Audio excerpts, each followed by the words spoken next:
Well, behind me is the town of Hawick, a mill town, or what used to be a mill town, out of maybe 40, 50 mills that were there once, probably only two now.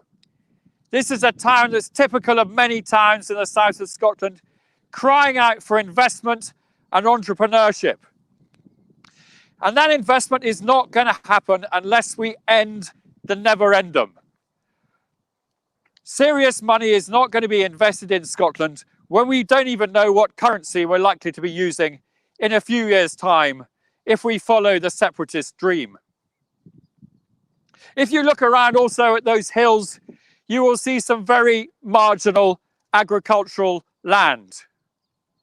It is dependent on subsidies, and without those subsidies, many family businesses would go to the wall. It's also reliant on being able to send beef and sheep meat and dairy products south to English supermarkets. So a hard Skexit and a hard border just a few miles away from here would be a disaster for Scottish agriculture.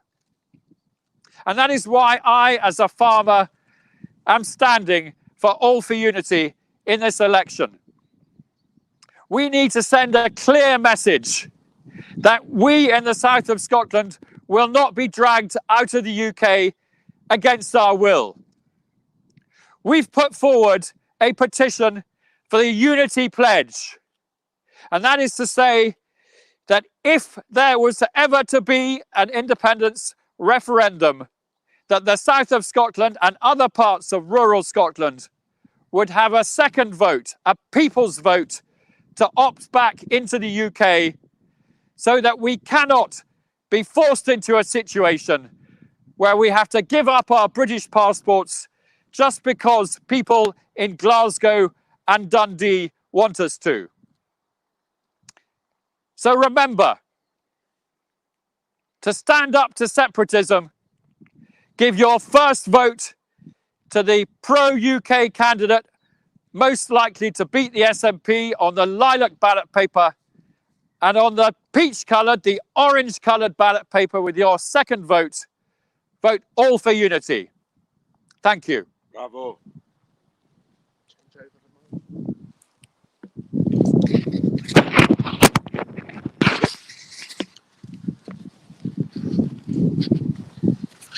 As Jamie said, here we are today in Hawick. Yesterday I was in Gretna. Tomorrow I'm in Lockerbie. We are putting in the mile in our campaign to win here in South Scotland. The microphone is proving troublesome, so I'll hold it if that will do. The argument that Jamie Blackett touched on there about the border is the one I wish to focus on. I actually had to drive into England and then back into Scotland in order to reach Hawick today, making the point, which is in a way our overarching point, that making a foreign country of our neighbour is utter madness, would be utter madness at any time, and in the times we are in is simply unconscionable. Indeed, so mad is the idea that for quite some time, parties that oppose separatism treated it almost as, at best, an irritant, but at worst, a joke. The problem is, the joke now has too many adherents. And we're not laughing now because we're suffering the pain of this never-ending, this hamster wheel that we are on, which diverts all political attention and media attention away from the chronic state of the economy, of the society in which we live.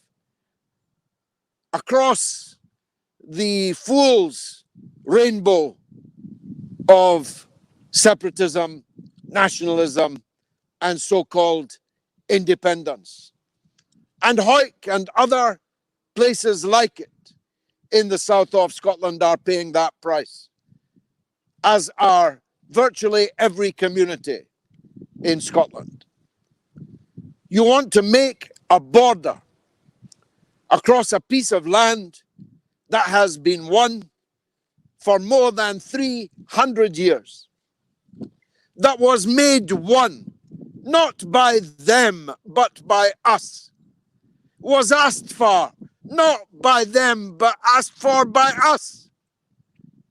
In fact, the Union rescued us. We asked for it and profited mightily from it. The idea that Scotland is somehow a colony is so far from the truth and so insulting to the people of actual colonies, many of them colonized by us as part of the British imperial expansion, in which Scotland profited mightily. Far from being a colony, we are in fact the recipients of record amounts of public expenditure paid for by them across the now non-existent but all too dangerously real prospective border. Almost £2,000 per head per year of extra expenditure here in Scotland. And that's not counting the billions of pounds that have been sent here in COVID relief, in business support, much of which remains unaccounted for, some of which is currently being showered in false promises in the SNP election campaign. You didn't get the laptop that your child was promised when she needed it, but you will get it now only if you vote SNP. The idea that we can go on like this is what has driven me and Jamie and others into this Scottish parliamentary political fray. We say enough is enough. Some people say, one said to me yesterday in Gretna, well, there wouldn't need to be a border. But of course, the truth is, there would have to be the hardest of borders, because the double whammy that the SNP promise you is to leave the union we're in and join another union farther away, in which we'd have less influence and which, crucially, the rest of the United Kingdom has left. And on multiple grounds, but I'll deal with only one, on the freedom of movement issue, whereby citizens of the European Union, Bulgarian citizens, Romanian citizens, Slovakian citizens, Slovenian citizens can and must be allowed freely to move and enter the labour market in any part of the European Union, at a stroke builds a wall between Scotland and England. How could a wall be in the interests of the people of Hawick, of the people of the south of Scotland, where more than 60%, closer to 65% of our trade is not with Romania or Bulgaria, but is with the rest of the United Kingdom? And I've got news for you. It's bad news. If Scotland was in the European Union while the UK was not, significant numbers of people who have been precluded from freedom of movement in England will instead come to Scotland. Not because of the undoubted charms of Ecclefechan. They'll come to live in Ecclefechan merely as a prelude to finding a way on the back of a truck or on a rope over the wall to enter the English labour market, which was their preferred intention all along. And the borders will revert to a kind of border reaver chaos with thousands of people,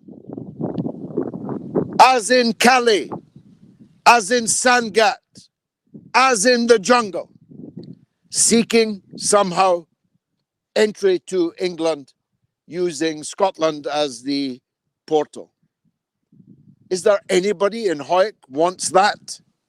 Anyone in Gretna wants that? Anyone in Lockerbie want that? Anyone in Annan want that? I mentioned, and I close on this, the border reavers, because thanks to Jamie, I'm reading about them now. For hundreds of years,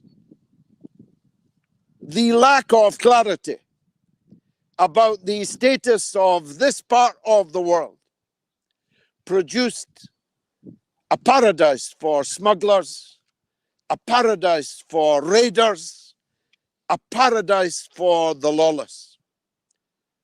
None of us should want to go back to that. None of us should want to go quietly into that good night. We have around us here some of the most beautiful lands to be found anywhere in the world. We have a good quality of life here that needs to be improved by the injection of investment, the encouragement of enterprise and trade, none of which are the hallmarks of the SNP Scotland. You would not send the SNP ministers for a loaf.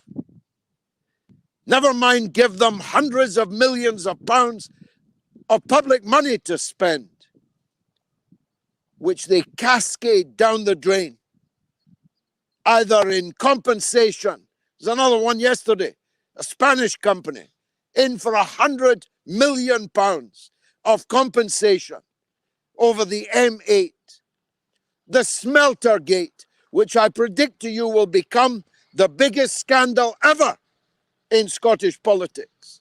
Mr. Gupta and the brains of the SNP, who've guaranteed him hundreds of, more than £500 million of Scottish public money. You would not send these people to the shops for you and expect them to come back with the right goods and the right change. Enough is enough. 14 and a half years of the SNP is enough. We've got to kick them out. And that means we've got to vote tactically. We've got to vote on the lilac purple ballot paper for the best placed candidate to defeat the SNP, even if you don't like them, even if you don't like their party. Think of me. I'm voting Conservative. Me, Conservative. Not because I like the person I'm voting for, still less that I like his party, but because it's him or the SNP. This idea of tactical voting, which we have spearheaded, is now gaining ground in Scotland. And if you do it, you can knock out dozens of SNP members of the Scottish Parliament. But to superglue it, to double lock it, to double lock the union, you should give your vote on the orange peach ballot paper to All for Unity, a cross-class, cross-party alliance of people of caliber. And our hallmark is this: we will fight separatism better than anyone else. We will stand up to the SNP better than anyone else. If you don't believe me, ask yourself this. Other than perhaps Alex Salmond, who do you think Nicola Sturgeon least wants to face on the floor of the Holyrood Parliament than me? I'm her worst nightmare. I'll fight for the union because I believe in it. Thanks very much for watching. We're off now. Bye.